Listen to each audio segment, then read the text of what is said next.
श्री योग वासिष्ठ के उपशम प्रकरण में श्री वशिष्ठ जी महाराज बोले, हे राम जी,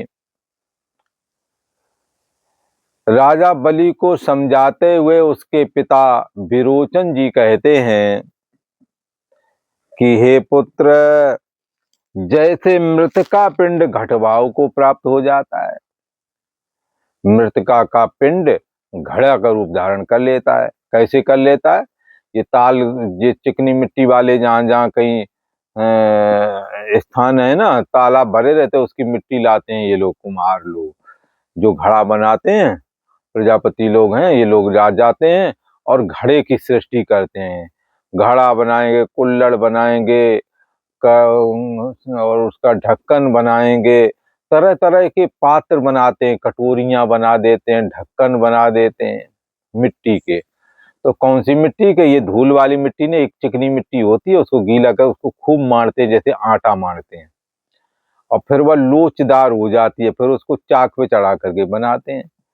तो होता क्या, उससे पहले मिट्टी का एक पिंड होता है, गीली मिट्टी का, उसको अच्छे से जब रगड़ते हैं तो वो बढ़िया सा लोचदार हो जाती, फिर उसको उस पे चढ़ाते हैं चाक पर, और चाक पर चढ़ाकर फिर उसके कुल्हड़ है, घड़ा है, ये सब बनाई जाती है।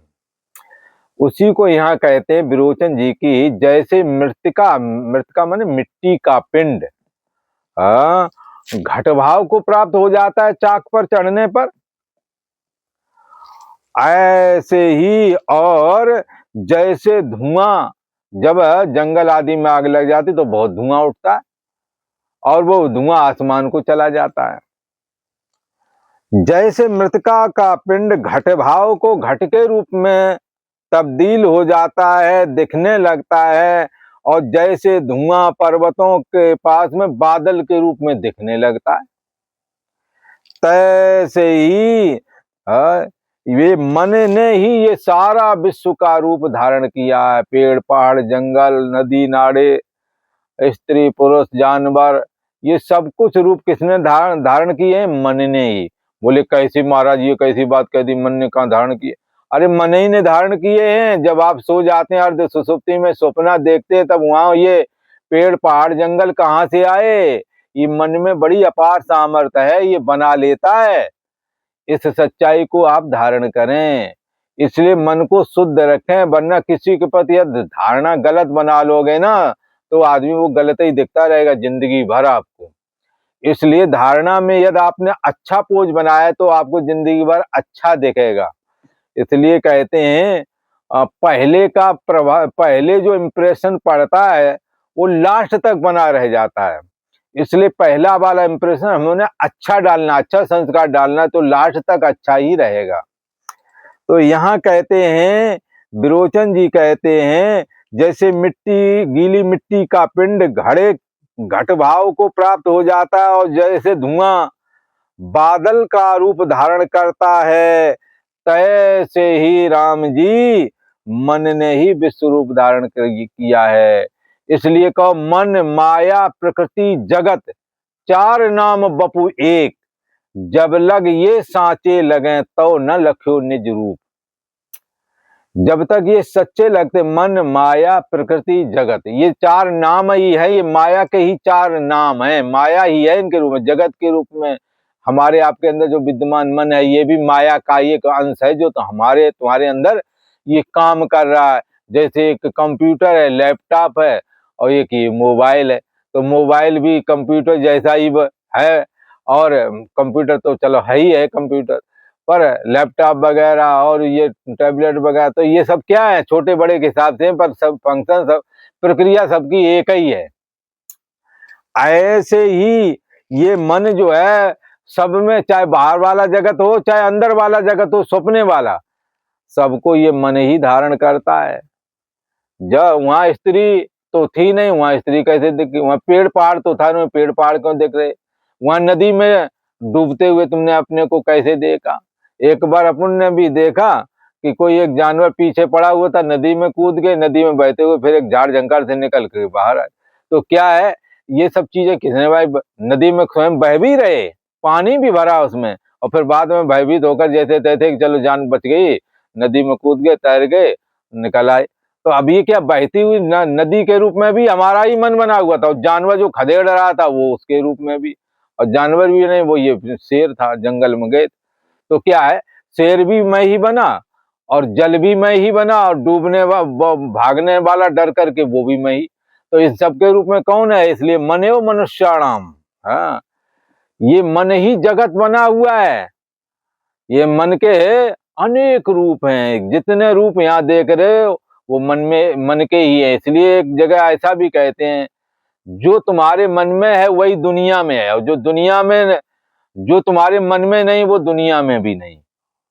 तो ये बात अभी जल्दी से समझ में नहीं आती, पर ये बात है, ऐसे ही है।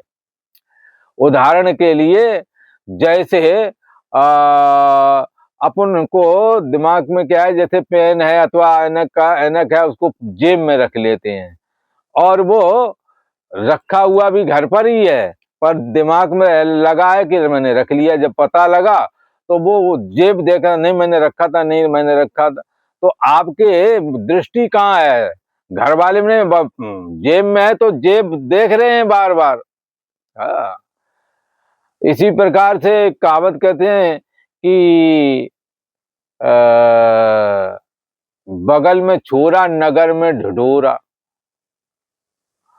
कई तरह का ऐसा जगत के प्रति कहते हैं कि जैसा आप मन में धारण करोगे।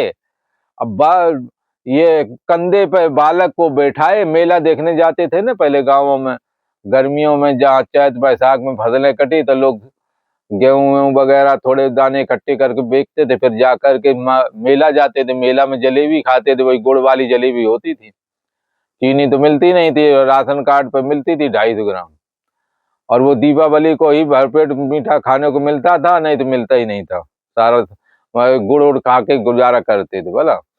तो क्या है, अब वो मेला गई और उसने अपना गेहूं मक्का का बेचे, मेला देखने के कंधे पर रख करके चलने का अभ्यास था सामान, तो लड़के को भी कंधे में बिठा लिया। और जब वह अनाज बेच रही थी तब लड़के को कंधे से उतार कर उसके पास बिठा दिया, बैठ जा जरा तौला लूं।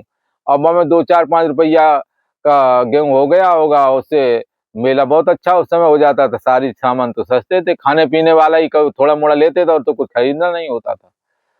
खैर, अब उसने किया कि चलते समय अपने बच्चे को कंधे पर फिर बिठा लिया। दिमाग में ये चलती जा रही, उसके दिमाग में ये अचानक आया, अरे हमने बच्चा को तो वहीं बैठा दिया था और मैं यहाँ चली आई हूँ मेला में, और बच्चा बैठा कंधे पे। अब वो बड़ी तेजी से चिल्ला रही, घबरा कहा, हमारा बच्चा वहां छूट गया, जल्दी दौड़ के चलो। तो लोगों ने कहा, अरे तुमने वहां छोड़ना नहीं चाहिए, चलो देखते हैं। जब आधे रास्ता पहुंच गए, बोले बच्चा कैसा था, उसके कैसे शर्ट पहने था, कैसे, बोले ऐसे ऐसे पहना था। वो जो ये कंधे बैठा ये कौन है? अरे हाँ, मिल गया मिल गया मिल गया मिल गया। तो आपके अंदर जैसी दृष्टि होगी वैसी सृष्टि दिखेगी। लड़का तो कंधे ही पे बैठा था, पर आपके दिमाग में नहीं था, इसलिए भागे चले जा रहे थे ढूंढने के लिए। तो यहां जितने भी रूप हैं ये मन ने ही धारण किए। मन में जो चीज नहीं है वो दुनिया में भी नहीं है। अब उसके मन में बालक नहीं है तो वो भाग रही है, पर किसी ने बताया नहीं तेरे पास है। तब ख्याल आया वो तो कंधे पे बैठा है। ये कहावत बनी, बगल में छोरा और नगर में ढढोरा। ढढोरा पीट दिया, हमारा बच्चा खो गया, हमारा बच्चा खो गया। ऐसे जैसे मृतिका पिंड घटभाव को प्राप्त होता है, जैसे धुआं बादल का रूप धारण करता है, ऐसे ही मन ही जगत का रूप धारण करता है, विश्व का रूप धारण कर लेता है। ये मन में संकल्प ना होता तो किसी के मन का तो संकल्प है, ये कंप्यूटर वगैरह, ये घड़ी है, ये रेलगाड़ी है, किसी के मन का संकल्प था। अब जेम्स बॉन्ड को केतली का ढक्कन उठ रहा था बार बार, उसने भाप की ताकत समझी, समझ करके उसका मन का ही विलास है जो ये ट्रेन चल रही है। तो क्या है, किसी के मन, जो मन में नहीं वो बाहर में भी नहीं है। जितना विकास है ये सब मन का है। तो बलि ने पूछा कि मन का जीतना अत्यंत कठिन है। तो विरोचन जी ने कहा कठिन तो है, मन का जीतना कठिन है, परंतु युक्ति से मन भी बस में किया जा सकता है। बलि ने पूछा, हे भगवान, उस मन को बस करने की युक्ति मुझसे कहिए, वो क्या युक्ति है? विरोचन बोले, हे पुत्र, शब्द स्पर्श रूप रस गंध के रस की सर्वदा सब ओर से आस्था त्यागना जरूरी है। अर्थात नाशवंत और भ्रमरूप इनको समझना है। किसको? शब्द स्पर्श रूप रसगंध, ये पांच ही विषय हैं, पांच क्रियाएं, पांच प्रकार की, पांच प्रकार का ये ज्ञान है। शब्द स्पर्श रूप रसगंध, ये पांच विषय कहे गए हैं। कान शब्द को खाता है भला, ये शिव जी के पांच मुख हैं, तो शिव जी के पांच मुखों की अभिव्यक्ति हमारे यहाँ इंद्री के रूप में हुई है। शिव जी जो है अपने नेत्रों से, शिव जी के नेत्र सूर्य और चंद्रमा, भला सारे रूप नेत्रों में है शिव जी के। जो सूर्य और चंद्रमा है, चंद्रमा में भी उजाला होता है और सूर्य में भी उजाला होता है। सूर्य में ही सात रंग है, जितना रूप है सूर्य का है। सूर्य यदि ना होगे तो रूप दिखता नहीं। रूप होता है ना, काले पीले नीले, ये सब रूप हैं। तो ये रंग आदि ये सब नहीं दिखते हैं जब सूर्य नहीं होता। नेत्र भी वही चीज देखता है जो सूर्य जिसको देखने के लिए स्वीकृति करता है। एक तरह से देखा जाए, सूर्य यदि नहीं है तो कुछ नहीं देखेगा, इसलिए सूर्य में जो दिखता है वही तुम्हारी आंखों में दिखता है। तो ये तो भगवान शिव जी की जो आंखें हैं वही आंखें आकर के हमारे अंदर, सूर्य की शिव जी की कौन सी आंखें? सूर्य और चंद्रमा, वही हमारे अंदर जाकर के चक्षु के रूप में प्रकट हुए हैं। और शिव जी का एक मुख है सदाशिव करके, तो वो शून्य रूप कहा गया। शून्य रूप है, वो आकाश रूप है। हमारे यहाँ उसकी अभिव्यक्ति कान के रूप में हुई है। कान में छोटा सा आकाश होता है, उसको कर्ण सस्कुली बोलते हैं। ये कर्ण सस्कुली में रोम छिद्र होते हैं, उन रोम छिद्रों के द्वारा आकाश में जो शब्द किसी ने बोला वो पहले आकाश में जाता है, आकाश से ये कान कैच कर लेता है कि किस दिशा से आया, बता देता है। जैसे अंधेरा हो, दिशा नहीं दिख रही है, कोई शब्द हुआ तो लोग कहते हैं अरे शब्द तो पीछे से हुआ था। अच्छा भाई, पीछे कैसे पता लगा? बोले कान ने पकड़ा, तो कान जान जाता है। इसी प्रकार जितना भी रस है वो वरुण का पानी का है, पर इसको पानी वाला जो रस लेने की क्षमता जो है रसना में है। रसना रस को पकड़ती है। तो ये भी एक शिव जी का मुख है। शिव जी का जो मुख है वो वरुण है, वरुण में समुद्र है, और उस समुद्र के पानी का रस जो है बरसात के द्वारा वही पानी आता है खारा वाला, यहाँ पर मीठा हो जाता है, उसमें रस लगने लगता है। वो रस कौन चखता है? ये शिव जी का ही मुख है।